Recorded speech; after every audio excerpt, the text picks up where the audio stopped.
si el ordenador no me engaña, la computadora ahora mismo creo que hay, aquí me pone chat 242 personas conectadas. Si es así, es un grupo excelente. Bueno, vamos a meternos en materia porque nos espera un buen tiempecito juntos. Me hubiera encantado poder disponer de una presentación en PowerPoint, porque todo lo que voy a ver es bueno que tuviera un esquema bien definido para que ustedes pudieran ir siguiendo exactamente punto por punto todo lo que yo voy a ir comentando. Pero bueno, entiendo que por este medio no es posible y entonces vamos a hacerlo así. Por lo tanto, les recomiendo que usted de pronto tenga ahí su bolígrafo a mano o su propia computadora y vaya anotando, porque vamos a trabajar unas cuantas cosas bien interesantes.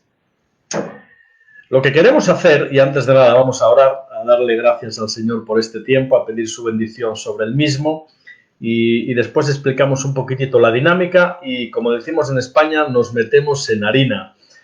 Amados, oramos. Padre, gracias por la oportunidad, por este tiempo que apartamos para honrarte, para servirte, para analizar la sociedad en la que vivimos, para ser más eficaces en nuestra labor de servicio hacia tu persona. Señor, ayúdanos a entender, ayúdame a mí a saber transmitir de tu parte todo lo que tengo preparado, y a mis amados hermanos que ellos estén también atentos y puedan ser buena tierra para recibir. Sobre todo, que lo que vamos a ver, Padre, sea de beneficio para nuestras vidas en lo personal en primer lugar y para nuestra labor como siervos, como líderes, como padres, madres, esposos, esposas, ciudadanos, que sea un tiempo aprovechado y dirigido por ti, que tu presencia esté siempre presente.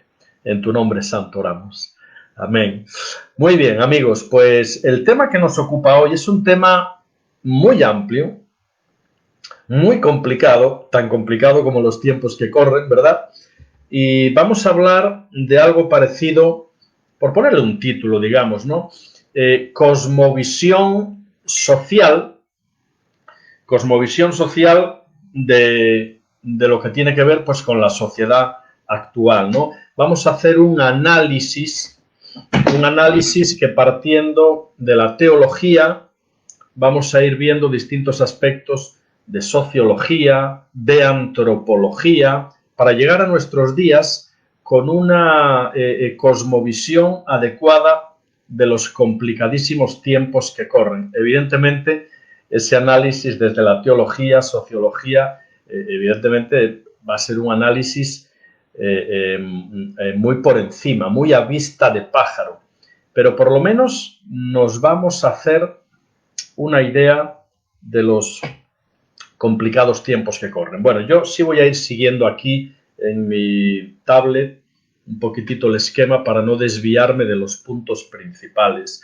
Vamos a hablar en primer lugar de un versículo muy conocido, que todos conocemos muy bien y que está como muy de moda en los tiempos que corren. Primera de Crónicas 12:32 es cuando una de las tribus, la de Isaacar, dice que estaba compuesta por 200 hombres que eran entendidos en los tiempos y que sabían lo que había que decir a Israel. Bueno, hoy más que nunca tenemos que ser hombres y mujeres entendidos en los tiempos, porque estos corren difíciles y evidentemente tenemos que saber lo que hay que decir a Israel, al pueblo, a la iglesia en definitiva, ¿no? Porque si la trompeta diere sonido incierto, ¿quién se preparará para la batalla, ¿no? Es la pregunta. Romanos 13 también habla de que tenemos que conocer los tiempos, conociendo el tiempo, ¿no? Entonces, tanto ese versículo como el de Primera de Crónicas nos hacen situarnos en una realidad que cambia de forma vertiginosa. Los sociólogos hablan de que vivimos en una época donde se están dando una serie de cambios y tan rápidos que asistimos a una auténtica aceleración de vértigo en los cambios sociales, ¿no? Y entonces todo eso hay que saber analizarlo, hay que saber interpretarlo. De hecho, a mí me gusta decir que en estos tiempos que corren tenemos que ser como atalayas de nuestro tiempo, ¿no? Un atalaya es aquel que se situaba en la torre alta del castillo para otear el horizonte y de pronto vislumbrar lo que venía.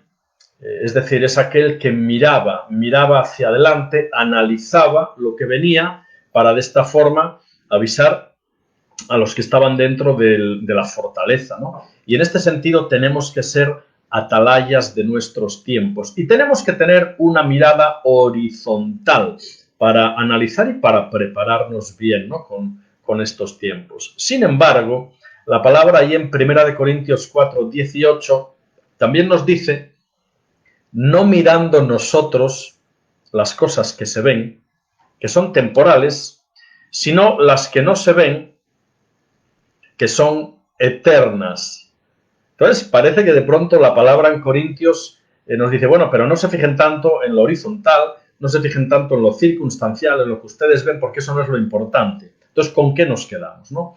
¿Tenemos que ser atalayas y analizar el orden de nuestros tiempos, o tenemos más bien que no andar mirando las cosas circunstanciales, las que se ven, y fijar la mirada en lo eterno? Bueno, pues es una combinación de ambas cosas, ¿no?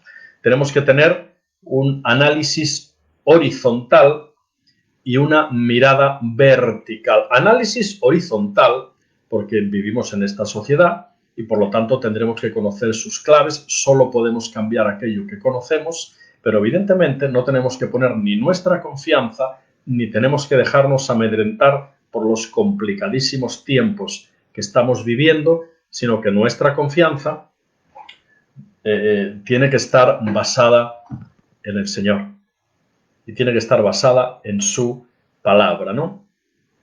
Es una época donde creo que todos, y cuando digo todos me refiero al mundo entero, ¿no? Vivimos cuando menos, con una cierta incertidumbre cara al futuro, ¿no? Y esto es lógico porque el asunto del coronavirus ha paralizado literalmente a la humanidad y entonces entramos en una nueva forma de entender y de ver el mundo en todos los sentidos. Y a eso tenemos que estar muy atentos. Por eso hay que tener una cosmovisión social y estar muy atentos para saber dar la respuesta correcta y la respuesta adecuada. Bueno, las generaciones tradicionalmente se contaban cada 40 años, pero como los cambios sociales son tan rápidos y vertiginosos, ahora las generaciones son cada 20 años. Mi hijo cumple 25 años la semana que viene, él pertenece ya a otra generación, ¿no? Todo va demasiado a prisa.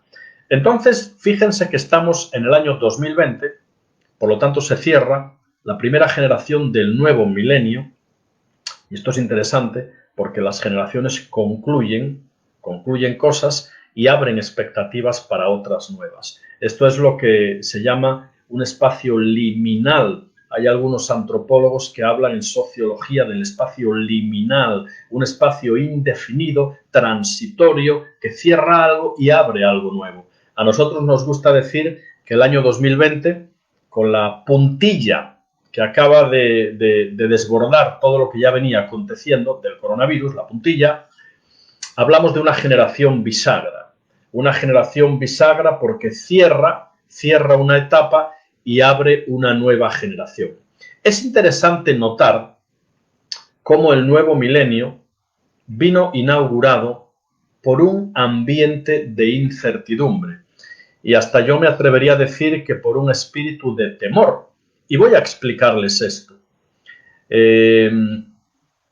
La caída de las Torres Gemelas ejemplificó la caída del Imperio de las Libertades. No la caída de Norteamérica como tal, como nación, pero sí el desmoronamiento de una cultura de seguridad y de una cultura de cierta infalibilidad que dominaba un poco a Norteamérica como líder mundial, ¿no? Como garante de una estabilidad y de una seguridad.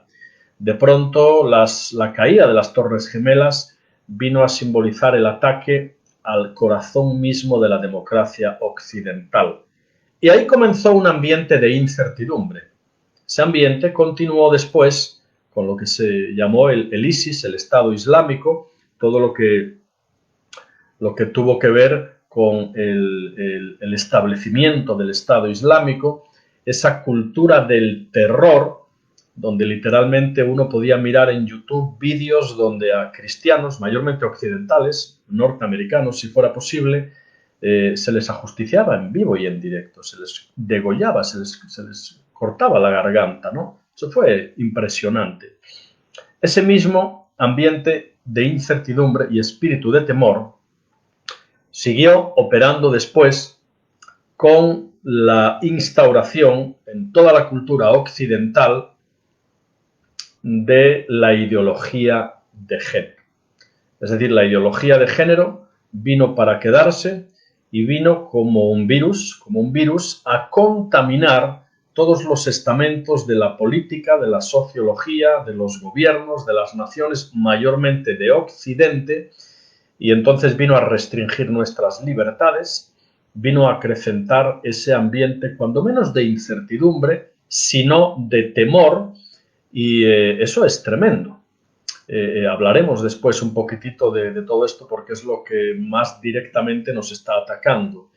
Y finalmente, valga la expresión, para coronar todo ese espíritu de temor o ambiente de incertidumbre, nos llega la pandemia mundial y con ella un ambiente de incertidumbre total, de falta de seguridad en cuanto al futuro, y es un poquitito la puntilla que viene a cerrar la primera generación del nuevo milenio, ¿no? Y tenemos que estar muy atentos. Evidentemente, el temor es un arma del enemigo.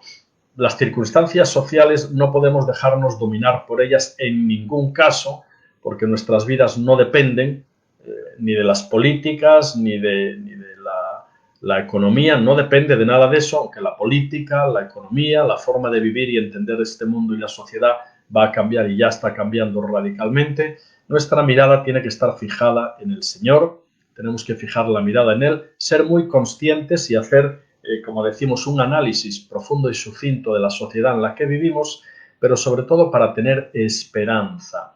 Son tiempos donde de alguna forma, como dijo un gran predicador, nadie es ateo bajo fuego enemigo. Y esa leyenda o ese refrán tiene bastante de verdad, porque cuando las cosas no pintan bien a nivel horizontal, mucha gente tiene la necesidad de elevar su mirada al cielo, de elevar su mirada, aunque sea por un puro sentido egoísta de decir, bueno, si Dios existe, quizá que me ayude ahora, ¿no? Porque lo circunstancial, la economía, los gobiernos, está en declive. Entonces tenemos que saber aprovechar estos tiempos porque nosotros los cristianos somos portadores de dos aspectos que luego mencionaremos, pero que ya adelantamos y que tienen que ver con la verdad y que tienen que ver con la esperanza. Nosotros estamos en la verdad. Mire, les enseño este libro, aunque ahora con la tecnología, ¿verdad? Ahora con la tecnología uno ya no tiene que decir abramos nuestra Biblia, sino encendamos nuestras Biblias, pero yo soy de los que me gusta todavía el olor, tocar, sentir incluso el sonido, ¿verdad? De las páginas cuando van pasando. Y hoy, más que nunca, haremos bien en estar atentos a este libro, porque hay pocas cosas en esta vida que tengan el carácter de eternidad. Entonces, alguien el otro día decía, no, pero ustedes que se basan en la Biblia, ese es un libro anacrónico, desfasado, antiguo. Y entonces nosotros le respondíamos, no, mire usted, la Biblia no es un libro antiguo, tampoco es un libro moderno. Simple y llanamente, la Biblia es un libro eterno. Y las verdades aquí contenidas son normativas para todo tiempo, para toda edad, para toda circunstancia, no pudiendo ser cambiadas, no pudiendo ser tergiversadas a tenor de políticas o filosofías de turno. Y haremos bien en estar muy atentos a la eternidad de la palabra frente a la transitoriedad de esta vida. sécase la hierba, marchítase la flor, mas la palabra del Dios nuestro permanece para siempre. La palabra es nuestra firme ancla del alma. Tendremos que empezar analizando el declive de Occidente. Cuando digo Occidente, sin duda me refiero a Europa, Norteamérica y toda Latinoamérica en general, ¿no? Centroamérica, Sudamérica, Norteamérica, que compone Estados Unidos de México, el propio Estados Unidos, Canadá y demás. Eso es la cultura occidental. Y lamentablemente hoy estamos asistiendo a un declive que está empezando por Europa y que puede ser que tenga un efecto dominó en el resto de los países, pero mucho de lo que se cuece a nivel de sociología, a nivel de avances en políticas que apoyan la ideología de género y demás, se cuece o se coció. Estoy mirándome porque me estoy viendo a mí mismo y noto que las gafas las tengo todas dobladas. Ya arreglaré el asunto después, pero de pronto las tengo ahí medio dobladas, ¿verdad? Entonces, todo lo que tiene que ver con Europa, claro, aquí de alguna forma está la historia, el nacimiento de muchas de las cosas que para bien o para mal hoy disfrutamos o hoy sufrimos en todo el mundo y particularmente en la cultura occidental, ¿no? Entonces, tendremos que hacer un breve análisis de cómo Europa es un continente en declive. Hay un refrán, bueno, es un proverbio que dice, déjenme ver lo que dice porque no lo tengo anotado aquí. Sí, dice, la última hora antes del amanecer es la hora más oscura. ¿Se dan cuenta? Y es verdad, naturalmente hablando, la última hora antes de que cada día amanezca es la más oscura. Y esa es una lectura que podemos aplicar muy bien a los tiempos que corren, porque estamos en la hora más oscura, sin duda.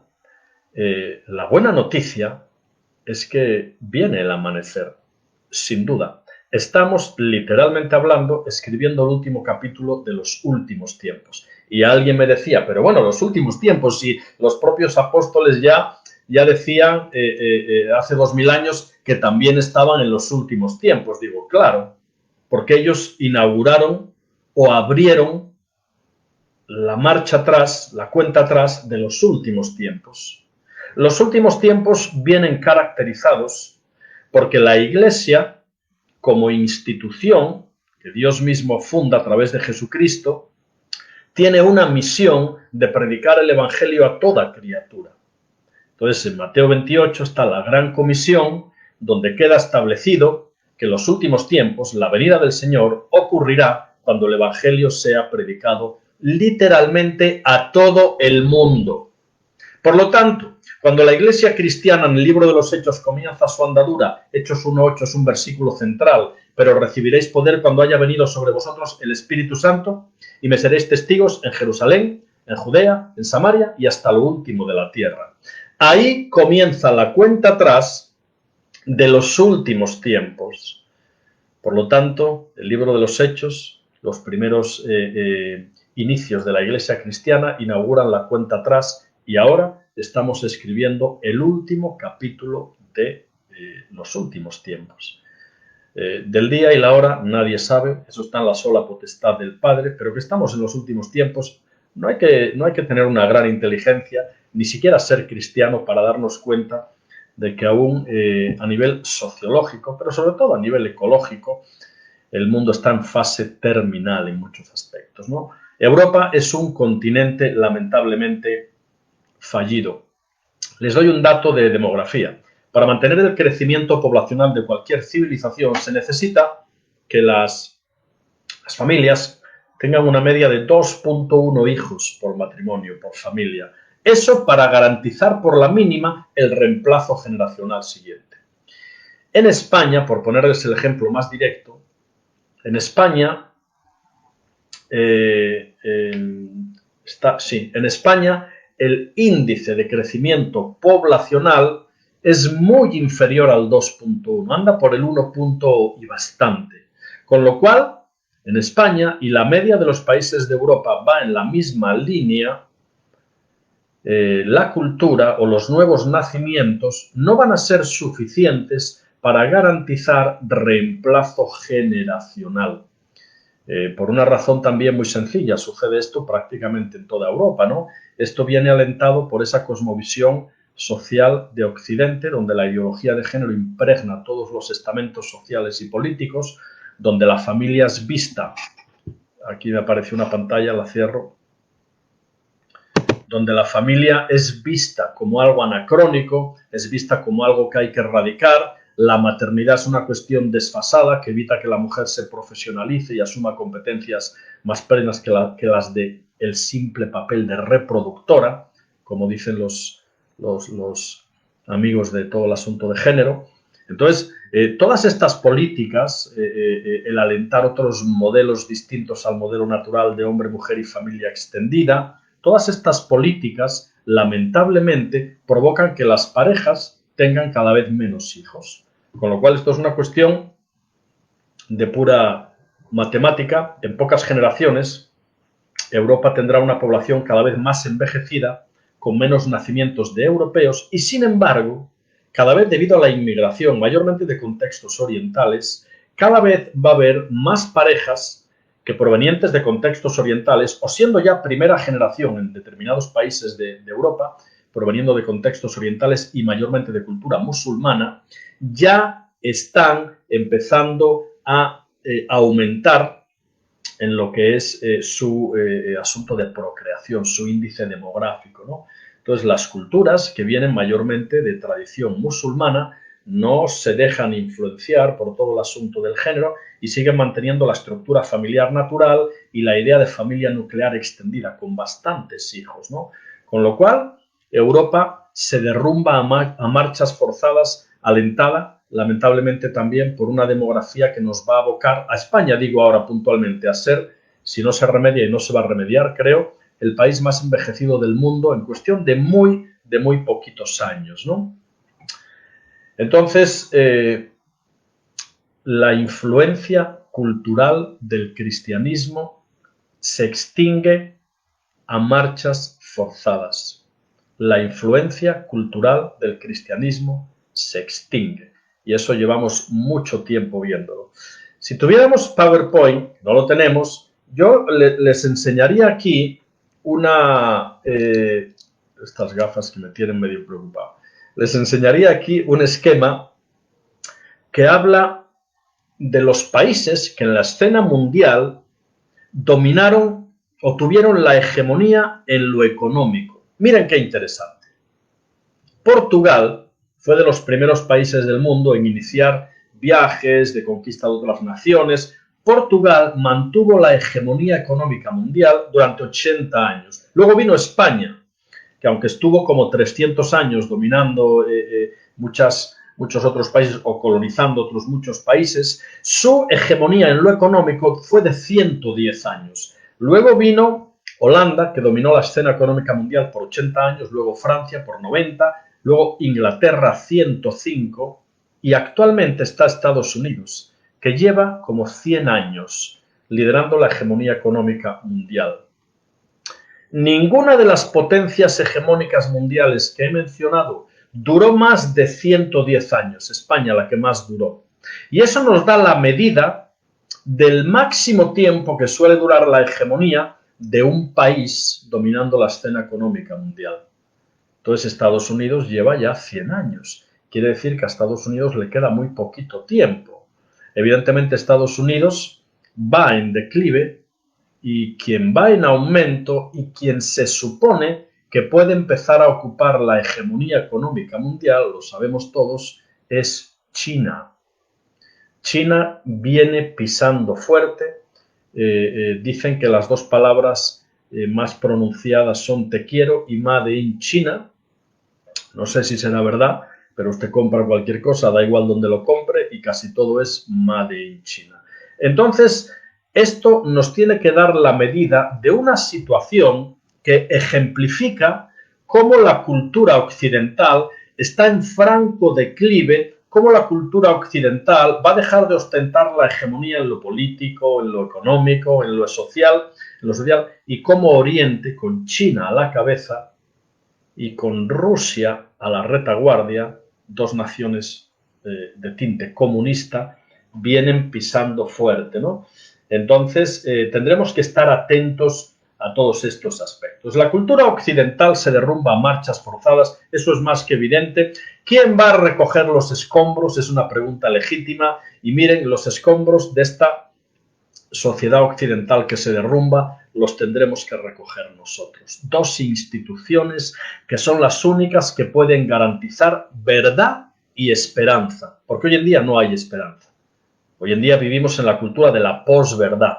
Hoy en día asistimos lamentablemente no solo a la pandemia, sino a la infodemia, una auténtica intoxicación informativa, donde ni con mucho todas las noticias que nos aparecen en las redes son verdad. Muchas parecen verdad, pero son mentiras absolutas, ¿no? Ya nadie sabe qué noticia es realmente cierta. Depende de qué cadena o bajo qué cosmovisión se emita la noticia, nos da un tinte u otro completamente distinto. La época de la posverdad, caracterizada por un fraccionamiento de la verdad y por lo tanto por una asunción de múltiples mentiras que tendrán apariencia de verdad, ¿no? Entonces, ¿quién va a recoger los escombros? La familia y la Iglesia, las dos únicas instituciones que pueden garantizar la verdad. Y nosotros estamos en la verdad. Jesucristo es el camino, la verdad y la vida, y la Iglesia como institución garante de esas dos necesidades que ahora el ser humano tiene. Necesidad de esperanza y necesidad de verdad. ¿Dónde empezó todo este ataque? ¿Dónde se gestó todo lo que hoy estamos sufriendo a nivel mundial? Repito, el coronavirus no es un asunto aislado, es fruto amargo y podrido de consecuencias que vienen gestándose desde hace muchísimo, muchísimo tiempo, ¿no? Entonces, fíjense que en España, hace unos años, la consejera de Cultura pronunció estas palabras.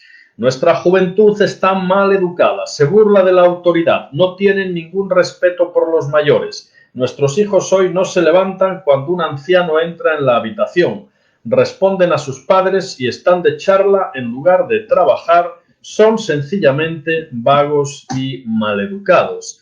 Palabras de la ministra de Cultura que yo creo que evidentemente no se puede referir a toda la juventud porque no es así, pero una gran parte, claro que es así. Seguro que estas palabras ustedes las suscribirían también, ¿no? Pero miren, en realidad yo les he dicho algo que no es completamente correcto, ¿no? Esas palabras no las pronunció la ministra de Cultura hace X años, ¿no? Las pronunció Sócrates 2400 años atrás, y voy a repetirlas teniendo en mente el dato que les acabo de dar, ¿no? Sócrates hace 2400 años. Nuestra juventud está mal educada, se burla de la autoridad, no tienen ningún respeto por los mayores, nuestros hijos hoy no se levantan cuando un anciano entra en la habitación, responden a sus padres y están de charla en lugar de trabajar, son sencillamente vagos y maleducados, ¿no? Esas palabras hoy podrían tener mayor alcance que en aquellos tiempos. ¿Saben por qué? Por un principio que establece que la distancia aumenta el error. Ustedes saben que en teología la palabra pecado tiene que ver con amartía. Ese es el término griego, amartía, para pecado. Entonces, en ese término griego, perdón mi vida, cierra ahí porque es que entra un rayo de luz y me deslumbra aquí. Me deslumbra ahí. Vale.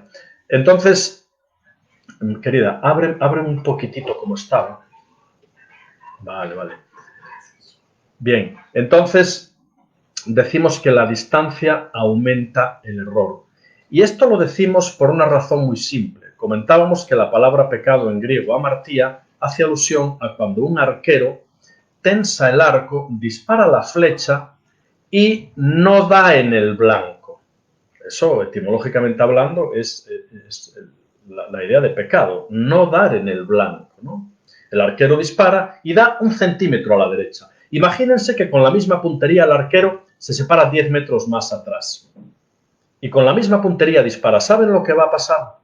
Que el error va a aumentar. Si se sitúa aún más atrás, el error va a aumentar más, porque la distancia aumenta el error. El pecado en Génesis 3 vino a errar el blanco y la distancia hasta nuestros días no ha hecho sino aumentar el error, aumentar la perversión, aumentar la maldad y normalizar todo tipo de perversiones, porque la distancia aumenta el error. Hoy lo que estamos sufriendo es consecuencia directa de un alejamiento del hombre, del orden que Dios estableció, y cuando rompemos el orden de Dios, entramos en caos, ¿no? Esa es la idea. Bien, vivimos hoy en día lo que se da en llamar la cultura nihilista, la cultura de la nada, la cultura del vacío, donde como no hay una ética normativa, donde cada uno hace lo que bien le parece, donde hemos roto la baraja de unas normas, de unos códigos, donde ya pocas cosas tienen el carácter universal de normativas, en Occidente mayormente, pues entonces cada uno hace lo que bien le parece, ¿no? Esto es como la moderna época de los jueces. No había rey en Israel, ¿verdad? Y cada uno hacía lo que bien le parecía. Yo tenía un profesor de historia que siempre nos decía que quien no conoce su historia está condenado a repetirla. Y eso podemos aplicarlo a nivel mundial y a nivel occidental sobre todo, ¿no? Quien no conoce su propia historia está condenado a repetirla. Y esa es la realidad. De manera que lo que queremos hacer es un análisis para comprobar qué vino con la posmodernidad, qué pasa con la modernidad líquida, cómo se instauró y por qué la ideología de género en nuestra sociedad, qué pasa con la confusión de identidad, por qué asistimos hoy a una crisis de la masculinidad sin precedentes. Un sociólogo decía, y esto es la realidad, el sociólogo decía, el hombre tiene miedo de ser hombre y la mujer, con ser mujer, no tiene bastante. Eso refleja el auge de un feminismo radical y pernicioso. Hubo un feminismo legítimo, hablaremos de él, se llamó feminismo de equidad, por supuesto, más que legítimo, pero fue fagocitado, absorbido por un feminismo radical que no pretende equipararse al hombre, sino que pretende superarlo y prescindir de él, ¿no? Lamentablemente, el nuevo feminismo radical utiliza las mismas armas que quiso combatir o que combate del machismo tradicional, ¿no? En un auténtico embrismo que está haciendo muchísimo daño, sin duda. Entonces, queremos trabajar todo eso y queremos hablar de la identidad, cómo esa confusión de identidad está desequilibrando el orden en todos los ámbitos, ¿no? Y el orden en todos los sentidos. Yo tengo aquí tesis de partida, un ataque planeado desde el principio, y esta es la realidad. Hoy asistimos a un ataque, amigos, sin precedentes, ¿no? A la institución del matrimonio y a la institución de la familia. Dicho ataque ocurre desde el inicio de la civilización y a lo largo de la historia, de la cultura, de la antropología, tiene, sin duda, desde sus orígenes, un carácter netamente espiritual. Cuando Dios en Génesis 12, lo que se llama el pacto abrahámico, Dios le dice a Abraham, en ti serán benditas todas las familias de la tierra, Dios estaba dándole a la institución de la familia el carácter de institución garante del futuro de las civilizaciones.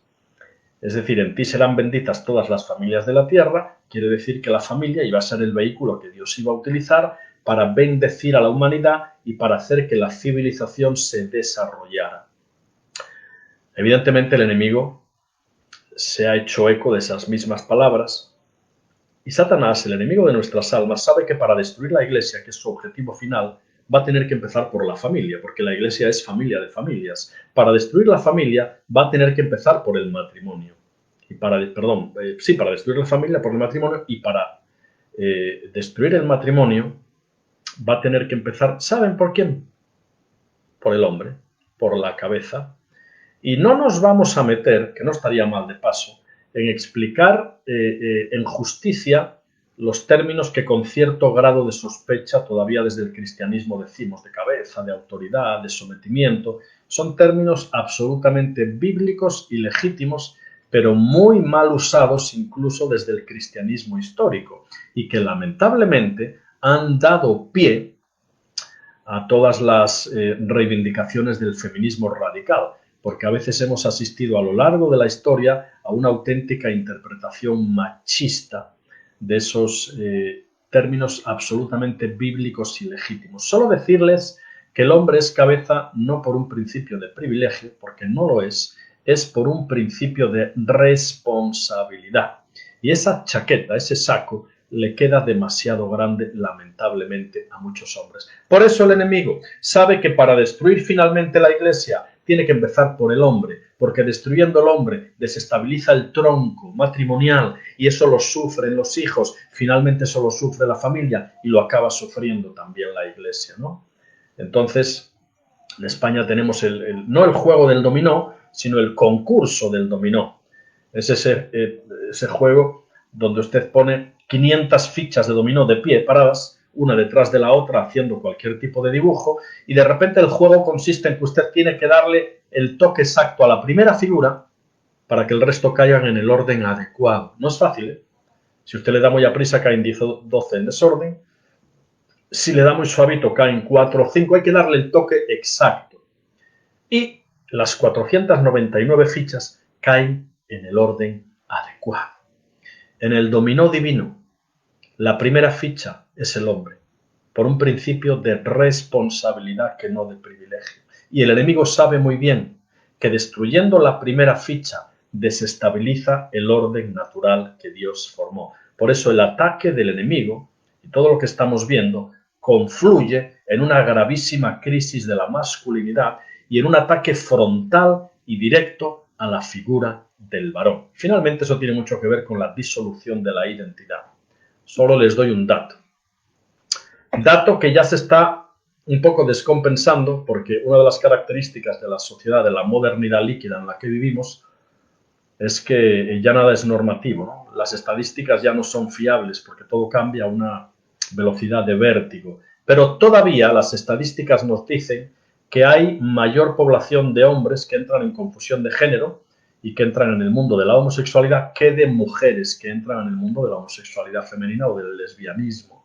Porque la crisis de identidad que está en la base de asumir otro género distinto al del nacimiento, la crisis de identidad se ceba mayor y particularmente en la figura del varón. Por lo tanto, lo primero que tenemos que hacer, y aquí voy a darles toda una serie de datos, lo primero que tenemos que hacer es, un análisis de las causas teológicas, culturales y sociológicas que han alentado y promovido esa gravísima crisis de la masculinidad. Voy a hablarles, por si lo quieren apuntar, de paso, todo lo que yo les voy a compartir ahora está contenido mayormente en 2 de mis libros. El primero, Tu identidad sí importa. ¿Qué es ser hombre? Ahí yo hago un análisis y literalmente lo que les voy a compartir ahora está contenido y ampliado en el libro Tu identidad sí importa, donde se trabaja la crisis de la masculinidad, ¿no? Y el otro libro es Pastoral de la atracción al mismo sexo, ¿no? Todo lo que tiene que ver con la confusión de identidad y todos estos aspectos. Entonces, esos golpes históricos al corazón de la masculinidad se dan desde el mismo contexto del Génesis, y son bien interesantes. Vamos a ir viéndolos uno por uno. En primer lugar, vamos a hablar del silencio de Adán y el desarrollo de las civilizaciones, ¿no? Bueno, ustedes saben, hay un autor, un psicólogo norteamericano llamado Larry Crabb. Larry Crabb tiene un libro titulado justamente El silencio de Adán. En ese libro él desarrolla algo que es mucho más que una teoría, porque está fundamentado en el texto bíblico, pero el silencio de Adán tiene que ver con el hecho de que cuando Adán y Eva están en el jardín del Edén, tradicionalmente siempre se ha entendido que quien primero peca es Eva, que de pronto va, toma del fruto, le das a su marido, él toma, máxime cuando el Nuevo Testamento dice que la mujer, siendo engañada, incurrió en transgresión. Y eso es correcto, porque la mujer fue engañada, pero Adán no. Aún antes de que Eva fuera creada, Dios le dice a Adán, de todos los árboles del huerto podrás comer excepto de este. Adán tenía la primera responsabilidad de advertir a su esposa que no tomara del fruto prohibido. ¿Saben ustedes dónde estaba Adán cuando Eva toma del fruto prohibido? Estaba al lado de Eva. ¿Saben lo que hizo Adán? Nada. Optó por la pasividad. Cuando tenía que haber ejercido un sano liderazgo, optó por la pasividad y encima comió. Quien primero peca es Adán por un principio de pasividad, por un principio de omisión de responsabilidades. Ese es el primer martillazo que va resquebrajando ya desde el inicio la figura del varón como cabeza. No asume su responsabilidad, no advierte, sino que también participa, ¿no? Por lo tanto, el primer martillazo a la figura del varón se da ya en el contexto del Génesis 3. Todo eso está desarrollado en tu identidad, sí importa. Luego vamos a, aunque sea a vista de pájaro, a hablar de un asunto y es la estructura familiar desde la edad antigua hasta la revolución industrial. Y eso lo voy a explicar. En la época de Jesús, mucho antes de la revolución industrial, las familias seguían un modelo patriarcal que incluía lo que se llamaba transmisión del patrimonio laboral. Es decir, el oficio pasaba de padres a hijos. El propio Jesús es educado por su papá José en una familia con tradición de carpinteros. Seguramente José recibió de su padre el oficio y se lo enseñó a su hijo en lo que se llamaba la transmisión del patrimonio laboral, ¿no? En aquellos tiempos todo eran oficios de manufactura, no había nada de producción en serie. Eso es producto de la revolución industrial y del capitalismo. Antes, en la época de Jesús, por poner este ejemplo bíblico, todo se transmitía de padres a hijos en esa transmisión del patrimonio laboral. Muchas veces el ir a trabajar era, era simplemente pasar de la cocina al taller de lo que fuera, de artesanía de lo que fuera. Plateros, tañidores, curtidores de pieles, carpinteros, agricultores en todo caso, ¿verdad? Entonces, padres e hijos pasaban muchísimo tiempo juntos. El padre no solo transmitía el oficio a sus hijos, sino que les transmitía masculinidad. Le transmitía también a su hija masculinidad adecuada para asumir la figura de un varón, del primer hombre de su vida, de su padre, ¿no? Pasaban muchísimo tiempo juntos. Eso acabó, o eso, por decirlo de alguna manera, se rompe con la llegada de la revolución industrial. ¿Qué provoca la revolución industrial? Les voy a explicar esto.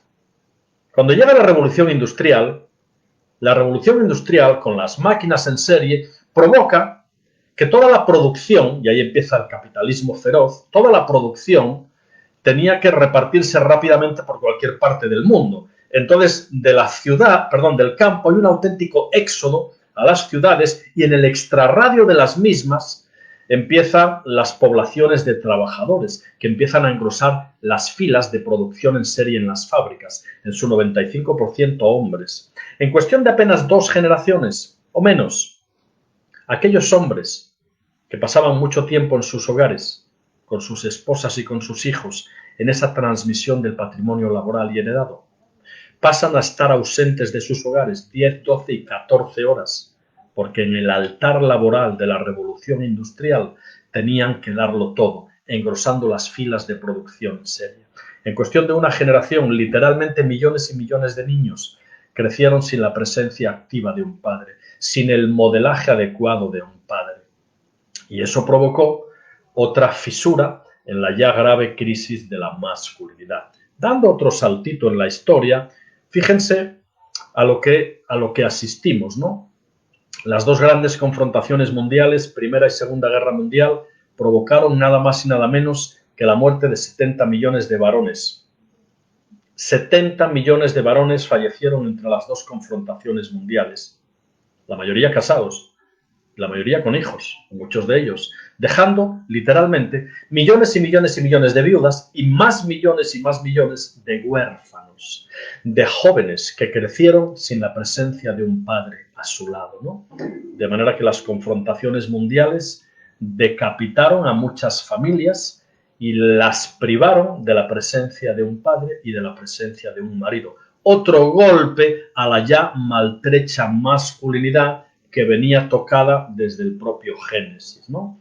Luego llegaríamos a la era industrial, llegaríamos todo lo que supuso la revolución sexual, mayormente en Norteamérica, en Europa, mayo del 68 francés, el movimiento hippie, los movimientos contraculturales, el inicio del uso de la píldora, el inicio del uso o de la concepción de la sexualidad como algo desligado del concepto del compromiso y por lo tanto de libre participación.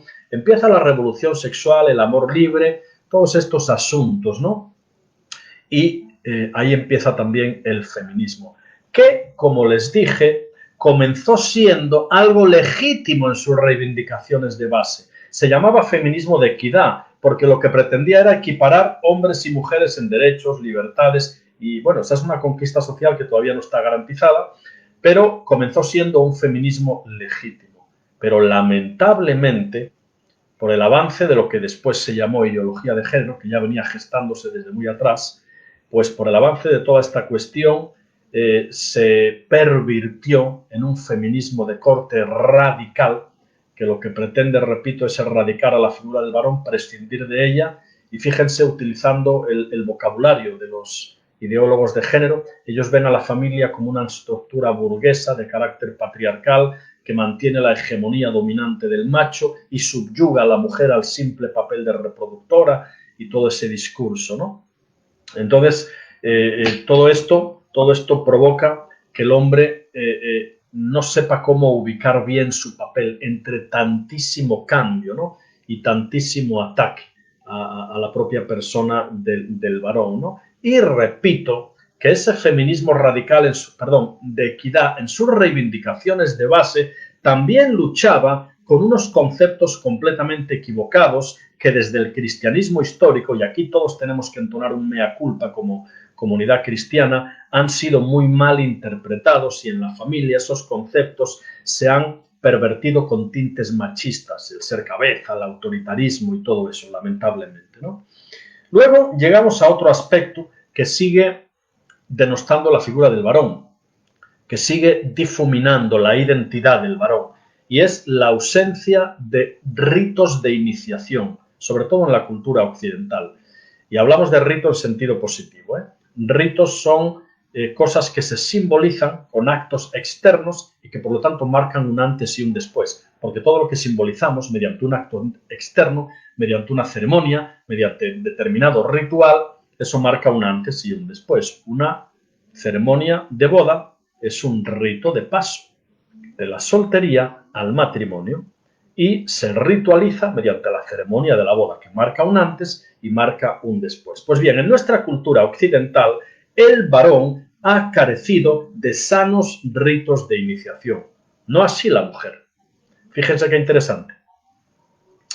Desde México, hasta ahí el sur de Chile y Argentina, cualquier país de Latinoamérica, cuando una niña cumple 15 años, le hacen el fiestón de su vida. En España no pasa así.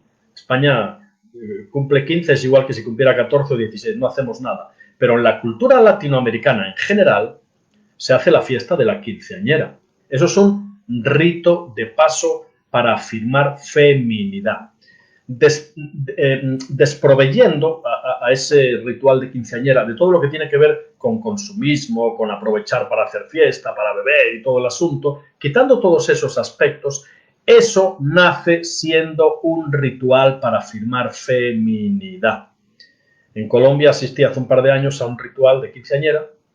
La niña iba preciosa, un vestido casi que de boda, pero llevaba calzadas, en España le decimos unos tenis, unas playeras, unas deportivas. Y yo decía, Dios mío, pero qué poco gusto, la niña tan hermosa y lleva esas playeras, esos tenis, ¿no? Todo tenía un propósito. Y en un momento dado de la ceremonia, la voz del padre, qué interesante, papá llegó con una caja de zapatos bajo el brazo, sentó a su hija en una hermosa silla y le quitó sus tenis, sus deportivas, y le puso sus primeros zapatitos de tacón de señorita. Rituales que afirman feminidad. ¿Saben quién entró a esa fiesta de quinceañera? Entró una niña. ¿Saben quién salió? Salió una mujer. Ahora yo les pregunto, ahora tanto en Occidente, perdón, tanto en Europa como en Norteamérica o Latinoamérica en general, ¿no? ¿Qué tienen ustedes para el varón cuando cumple 15 años? Yo les digo, no tienen nada. no tienen nada. Está mucho más definido en la mujer cuando pasa de niña a mujer. En el hombre no está tan definido. Cuando el niño o el joven deja la adolescencia para pasar al periodo adulto, no está tan definido en el hombre. Es más, la mujer hasta tiene un ritual biológico de afirmación de la feminidad. Claro, cuando llegan los 12 años le viene su primera menstruación, la regla. Y ya su mamá le tiene que explicar, hija mía, no te preocupes, esto es normal, perdón, es que ya eres mujer. ¿Se dan cuenta? Hasta para la mujer hay un ritual biológico que la afirma en su feminidad. ¿Qué hay para el varón? No hay nada. Eso literalmente provoca que muchos jóvenes nunca sepan cuándo han dejado el periodo de la adolescencia y a veces vivan una adolescencia perpetua, no habiendo ningún ritual que les marcó un antes y un después. Eso provoca, y lo hemos contemplado con María del Mar, mi esposa, en consejería en muchísimas ocasiones. Muchas esposas, qué lamentable, muchas esposas no tienen un marido, tienen un hijo grande. Y muchos esposos no tienen una esposa, tienen una madre. Esto es lamentable y ocurre, porque ese machismo lo que evidencia es una pasividad del varón que al final acaba siendo hembrismo, ¿no? O al final acaba siendo matriarcado en muchísimas familias. Entonces, qué tremendo que el varón carece en nuestra cultura occidental de sanos rituales. En cualquier cultura de las que llamamos salvajes, usted se va al África profunda o ahí al Amazonas, y en cualquier cultura para el varón hay rituales para afirmar al varón en su masculinidad.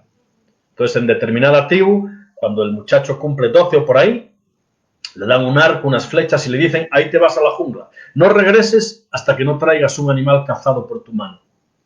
¿Saben quién se va a la jungla? Se va el niño. ¿Saben quién regresa? Regresa el hombre. Rituales de transición que afirman masculinidad. Entonces, en el hombre esto no está tan definido. La propia cultura judía todavía se celebra la fiesta del Bar Mitzvah, donde de pronto, cuando un niño judío cumple los 12 años, el propio Jesús, ahí está narrado en Lucas, el capítulo, bueno, Lucas no recuerdo, pero está narrado todo, la visita de Jesús al templo, la primera. Cuando un niño cumplía los 12 años, era considerado hijo de la ley, con pleno derecho a entrar en el templo y debatir de los asuntos. ¿Saben quién entró al templo?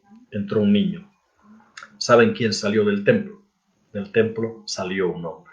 Ritual religioso de transición hacia el periodo adulto. Si el hombre carece de ellos, puede perpetuarse en patrones de adolescencia perpetua y eso es otro golpe que resquebraja la identidad del varón. Tú tomas un joven de 15 años y una muchacha de 15 años.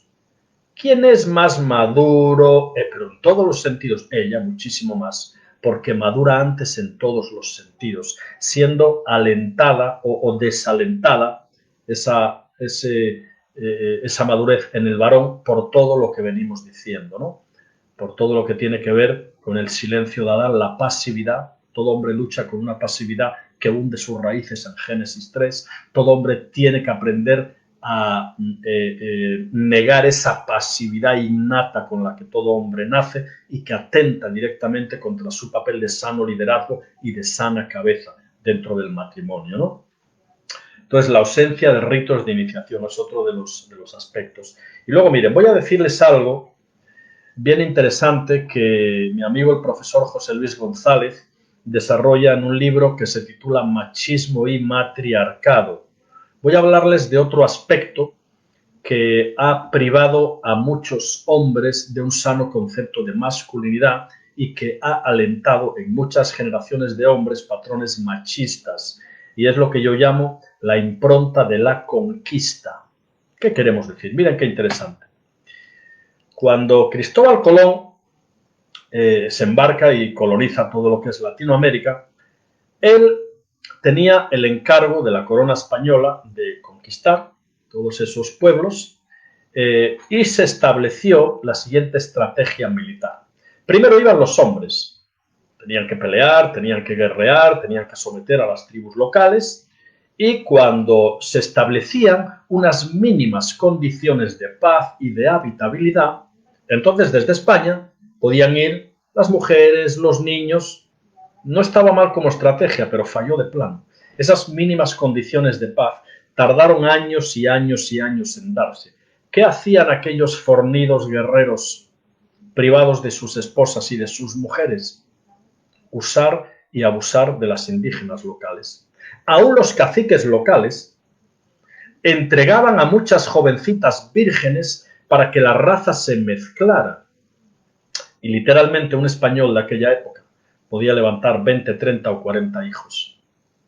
Hijos no solo huérfanos, sino bastardos, que el padre nunca iba a reconocer. Y se levantaron en toda Latinoamérica generaciones de hombres que nacieron sin padre, que nacieron sin paternidad, siendo considerados bastardos, hijos ilegítimos, y que llevaron un estigma de baja autoestima, un estigma y un patrón, miren qué tremendo, que José Luis González llama el desorden sexual del mestizaje ilegítimo. Qué tremendo.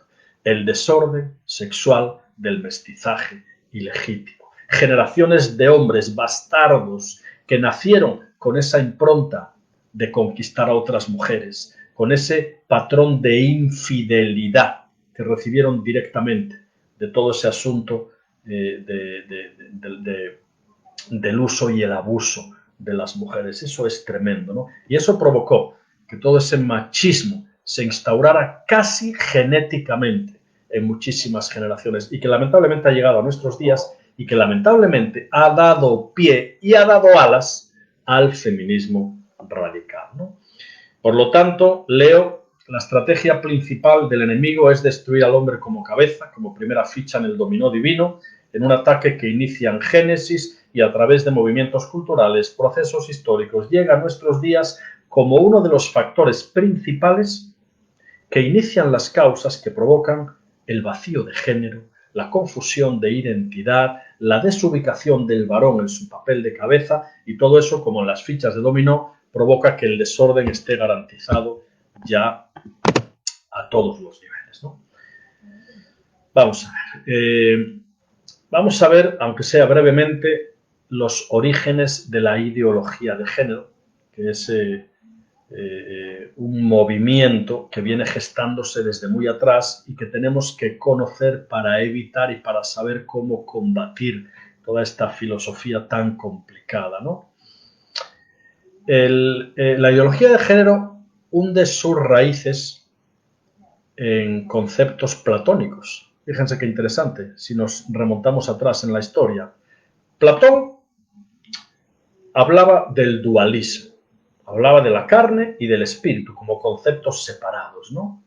Ese mismo concepto del dualismo platónico posteriormente es asumido por San Agustín, que impregna la teología católico-romana de un tinte donde la carne era mala, todo lo que tenía que ver con el cuerpo era malo, lo que había que alentar era el espíritu.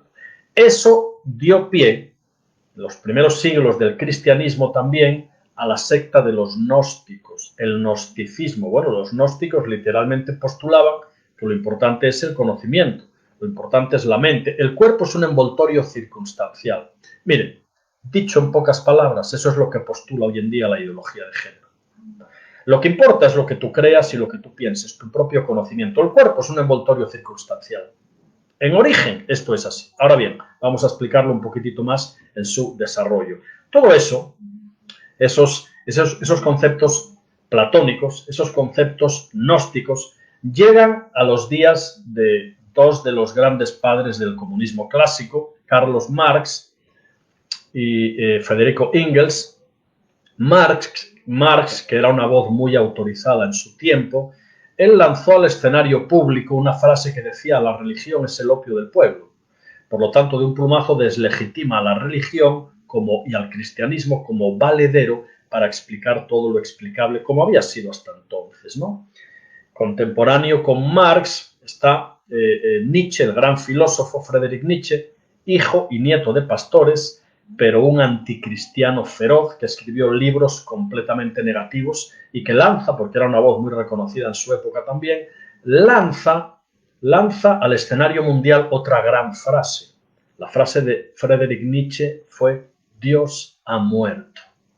Y entre Marx entre Nietzsche, entre los conceptos gnósticos que se venían arrastrando desde bien atrás, de pronto la religión queda relegada a un asunto más bien histórico del que hay que desligarse, a una rémora del pasado que hay que ir superando, porque los ideales que vienen por delante no tienen que contar con esas estructuras arcaicas, patriarcales, obsoletas y todo el asunto, ¿no?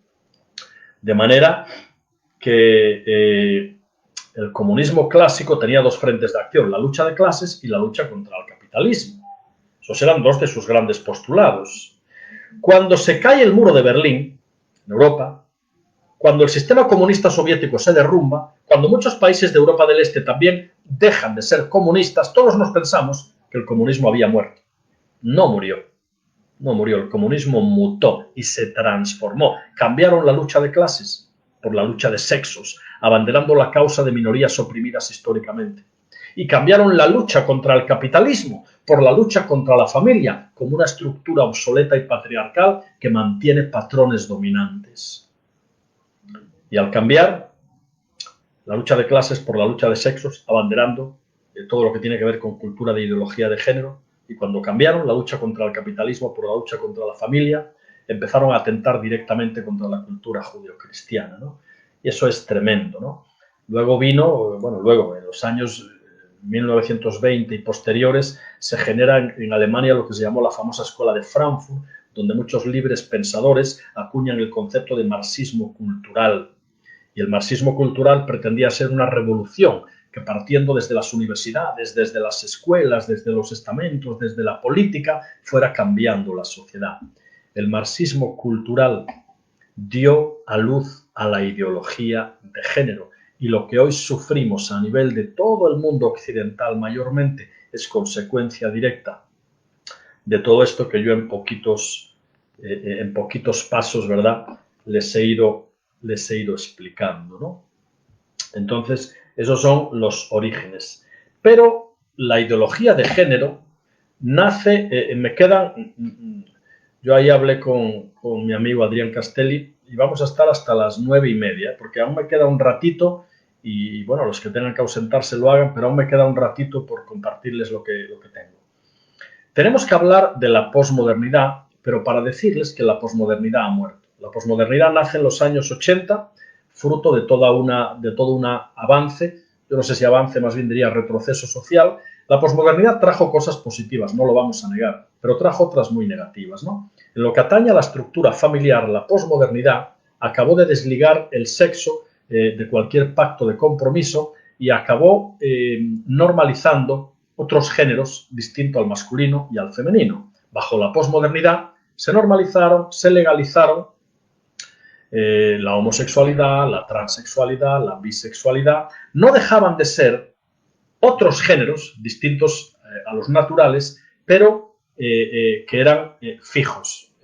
Transexual, homosexual, bisexual. ¿Saben qué ocurre con el nuevo movimiento que sustituye a la posmodernidad? Es lo que se llama la modernidad líquida. Es un término creado por el sociólogo Zygmunt Bauman, fallecido hace un par de años, y que explica muy bien cómo es la sociedad en la que vivimos, ¿no? Es decir, la característica de un líquido es que se adapta a cualquier tipo de recipiente. Así vivimos en una sociedad líquida, que no tiene barreras, que no tiene límites. Hoy se habla de género líquido, sexo fluido.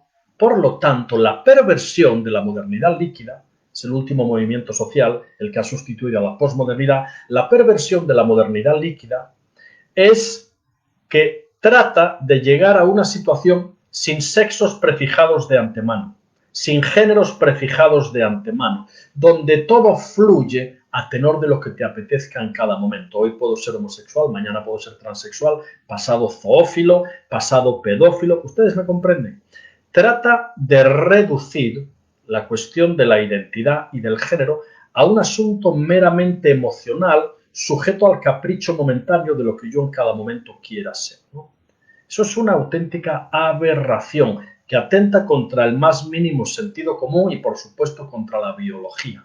Pero en esa modernidad líquida estamos, y como digo en nuestros libros, Se trata de una nueva construcción de la identidad donde todo es subjetivo, circunstancial y el concepto de género se diluye en otras formas de entender la orientación sexual, ¿no?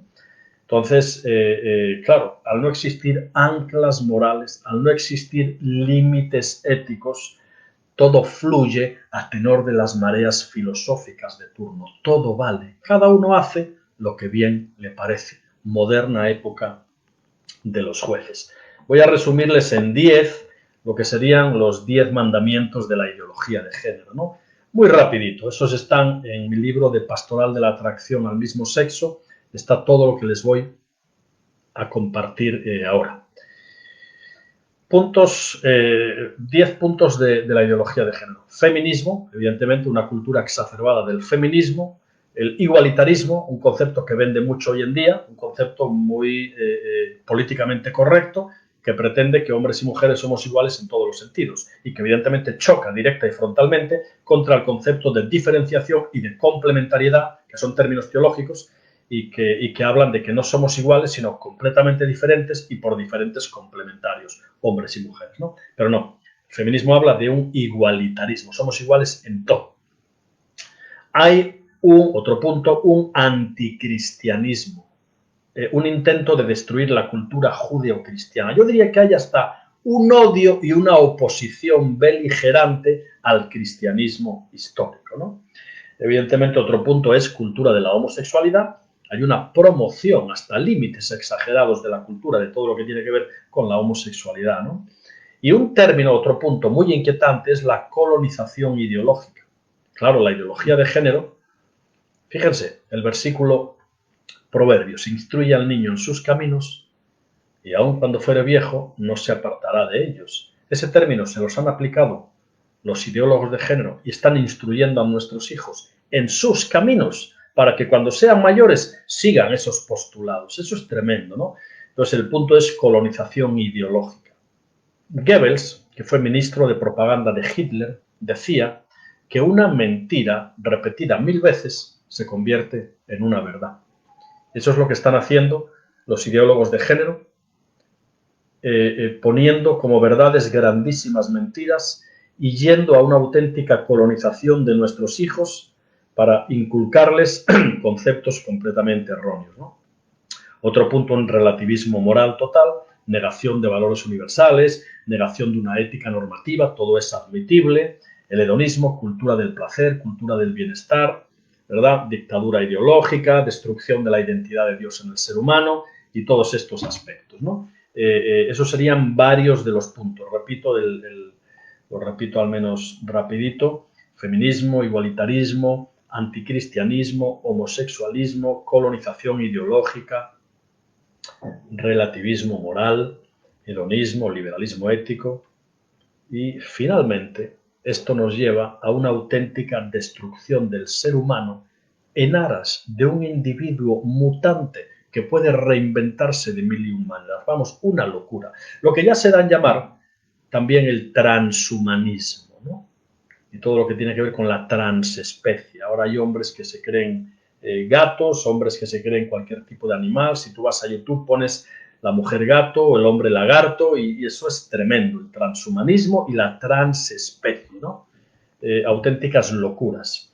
Bien, hemos aislado en 4 los objetivos de la ideología de género: liberar al ser humano de las limitaciones de la biología, primer objetivo; conseguir la desaparición de la familia natural y su sistema opresor, segundo objetivo; abolir la cultura judeocristiana, su ética y sus valores obsoletos; y conseguir que el Estado asuma plenas competencias en las esferas de educación y familia. Esto ya está ocurriendo en muchísimos países. El Estado ya está usurpando funciones educativas privativas de la esfera familiar y es el papá, el Dios Estado, el que empieza a asumir la educación de nuestros hijos. Eso es tremendo, ¿no? Y contra todas estas cosas tenemos que estar apercibidos. Bien, para resumir, me interesa contarles lo siguiente. Y tiene que ver con la identidad. Hoy en día ya no podemos hablar de sexo biológico, porque hoy en día se habla de sexo biológico, de sexo cultural, de sexo psicológico y finalmente de identidad sexual. Para terminar, para dejar esto claro, voy a explicarles esos términos, ¿no? Sexo biológico, cultural y psicológico. Y luego finalizamos con la identidad. El sexo biológico, evidentemente, es el heredado por naturaleza, ¿no? El gonadal, el endocrino. Si un bebé nace con pene y testículos, resulta que es varón del género masculino. Y si una bebé nace con vagina y ovario, resulta que es del género femenino y es mujer. Así de sencillo, porque la biología sigue marcando el destino. Por mucho que se empeñen en cambiar el orden natural, la biología marca el destino y la identidad de las personas, ¿no? Por lo tanto, el sexo biológico no debería de ser más sencillo que eso, ¿no? Es el heredado por naturaleza. Lamentablemente ahora está el sexo cultural, que influencia, por supuesto. No es lo mismo nacer en Arabia Saudí, donde si descubren que eres homosexual, como mínimo te meten en la cárcel. No es lo mismo eso que nacer en España, por ejemplo, donde si un joven con 12 años dice que es homosexual, que se siente como tal, puede ir al médico, la seguridad social, y sin el consentimiento de sus padres, el médico lo puede incluir en un protocolo de hormonización, de vaginoplastia, para que acabe siendo mujer porque se siente mujer, si quiere ser transexual, por ejemplo, pagado con nuestros propios impuestos. ¿Se dan cuenta? Por lo tanto, la cultura influencia mucho la percepción del género y de la identidad. Sexo biológico, sexo cultural, sexo psicológico, que realmente esto es lo que cuenta. Esto es lo que viene directamente derivado del concepto platónico, del concepto gnóstico, lo importante del conocimiento, lo que pienso, lo demás es envoltorio circunstancial. Finalmente, lo que hoy cuenta es el sexo psicológico, lo que tú decides, independientemente del cuerpo en el que hayas nacido, ¿no?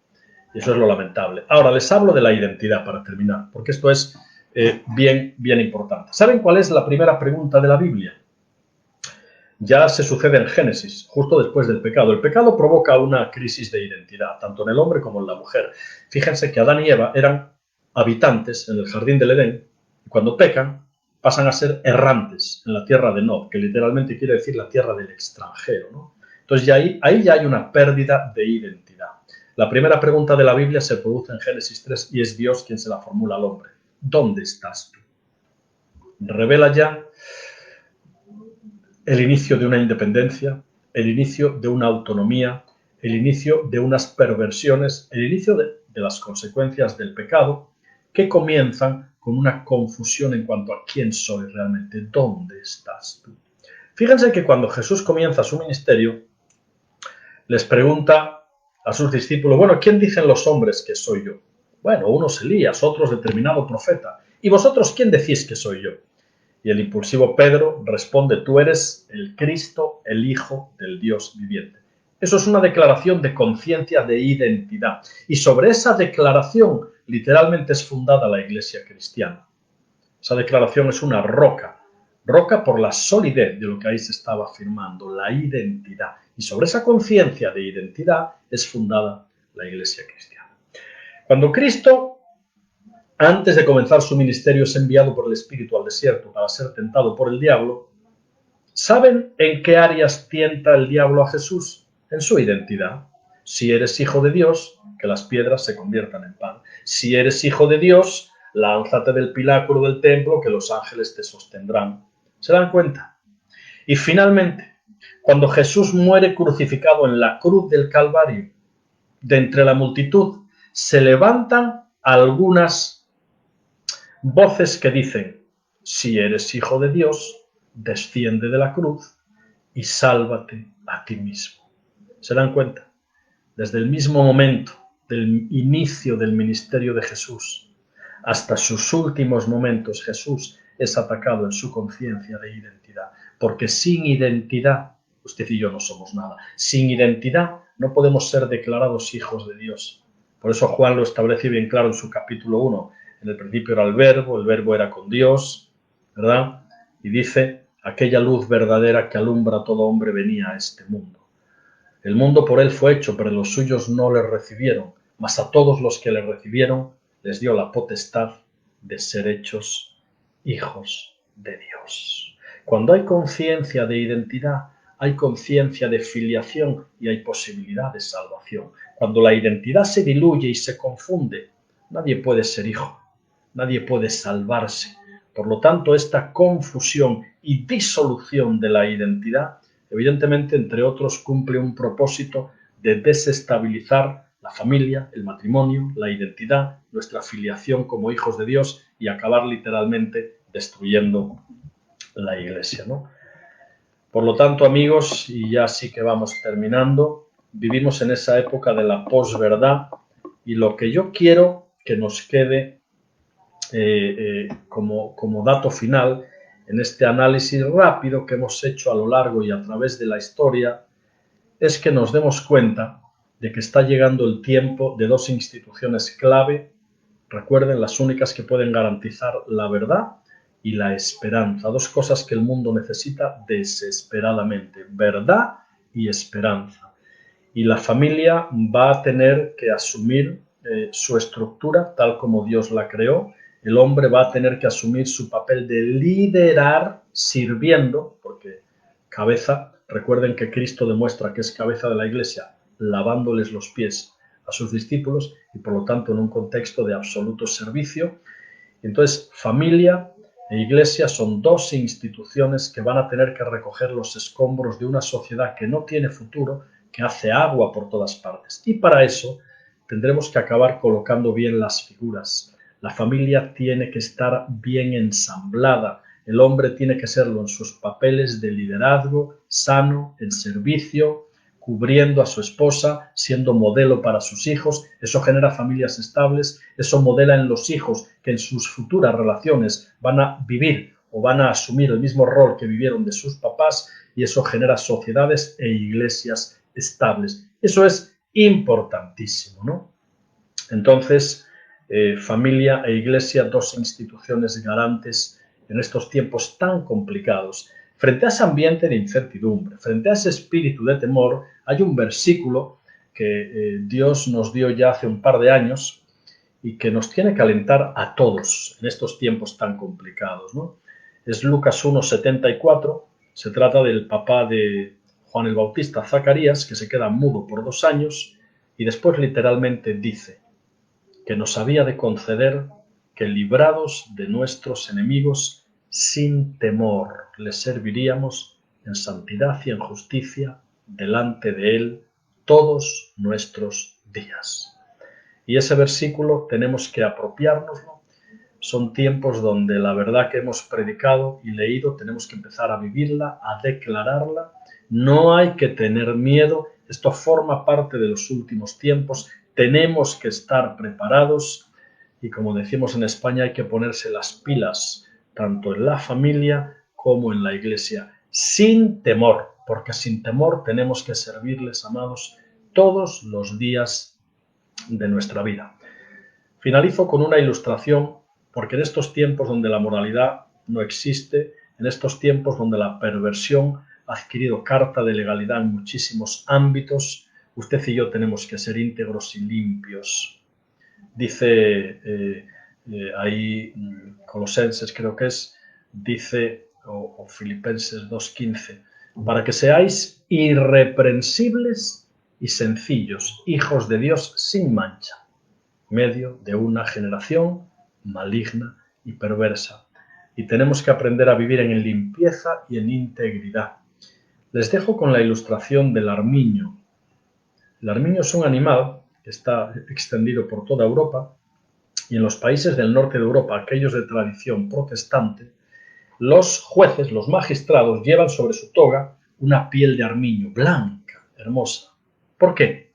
Porque el armiño simboliza la integridad y la limpieza. Fíjense qué interesante. Cuando un cazador quiere cazar un armiño, se va al bosque con los perros de buena mañana y cuando el armiño está fuera de su guarida porque ha ido a cazar, entonces los cazadores arrojan basura a la entrada de la cueva del armiño. Basura, porquería. Y sueltan a los perros. Cuando el armiño siente que los perros vienen, van rápido a refugiarse en su guarida. Pero cuando el armiño llega, encuentra la guarida llena de porquería, de suciedad. Esto es literal, ¿eh? Así se cazan los armiños en muchas partes de Europa. ¿Saben lo que hace el armiño? Se niega a ensuciarse y a entrar. Se da la vuelta y se enfrenta a los perros, porque prefieren morir limpio a vivir sucio. Y ese concepto de limpieza y ese concepto de integridad es el que usted y yo como creyentes tenemos que mantener como una garantía de que no todo el mundo está perdido, no toda la sociedad está depravada, no todo es sexo libre, sin compromiso, moralidad ninguna, no todo tiene que ver con ese caos al que asistimos. Hay todavía dos instituciones y una iglesia, o dos instituciones, la familia y la iglesia, que tienen que garantizar limpieza, integridad, verdad y esperanza a una sociedad que la necesita desesperadamente, ¿no? El Salmo 43, en su verso 3, y con este versículo ya les dejo, amados, dice así: envía tu luz y tu verdad, porque estamos en la mentira y en la oscuridad. Salmo 43, 3, envía tu luz y tu verdad, estas me conducirán a tu santo monte y a tus moradas. Entraré al altar de Dios, al Dios de mi fortaleza y de mi gozo. Amados, ya les dejo. Gracias por estar ahí presentes. Creo que en línea ahora mismo hay 277 personas, un número excelente. Les animo a que profundicen todo lo visto en los libros que ya les he mencionado. Pueden entrar también en nuestro canal de YouTube, Juan Varela. Ahí estamos enviando pequeños devocionales en vídeo, tanto a nivel personal como a nivel matrimonial, que se envían diariamente, devocionales. Si ustedes quieren, pueden tener ahí mi WhatsApp. ¿Tengo yo manera de apuntarlo aquí? Bueno, no estoy seguro. En cualquier manera, si ustedes entran en nuestra página web personal, que es www.ministeriojuanvarela.es, www.ministeriojuanvarela.es. Ahí ustedes van a tener la forma de contactarme, o a través del propio Adrián Castelli también, porque estamos a disposición. Tenemos el Instituto de Formación Familiar, una institución teológica que ofrece cursos en línea de consejería bíblica, de orientación, de mediación familiar, y entonces estamos a disposición para trabajar en retiros de varones, charlas de matrimonios, trabajar todo el tema de confusión de identidad, todo el tema que tiene que ver con la familia y con la consejería familiar en general. Y hoy, más que nunca, tenemos que prepararnos, porque los tiempos que vienen van a exigir de nosotros una preparación rigurosa. Nada más, amigos, que Dios les bendiga, gracias por estar pendientes y recuerden que todo el contenido está entre los dos libros de Tu identidad sí importa y Pastoral de la atracción al mismo sexo. Nada más, entonces, casi buenas noches para mí, buenas tardes para ustedes. Un placer haber compartido con todos ustedes. Simplemente estoy viendo aquí todos los múltiples mensajes que hemos ido recibiendo y bueno, los hay muy interesantes, y veo que ha habido, bueno, pues gran interés en todo lo que hemos estado hablando. Nada más, amados, que el Señor les bendiga, adelante, sin temor. La familia y la iglesia son las dos instituciones que van a tener que recoger los escombros de una sociedad que se desmorona. Que el Señor nos guíe y que Él nos ayude. Fuerte abrazo.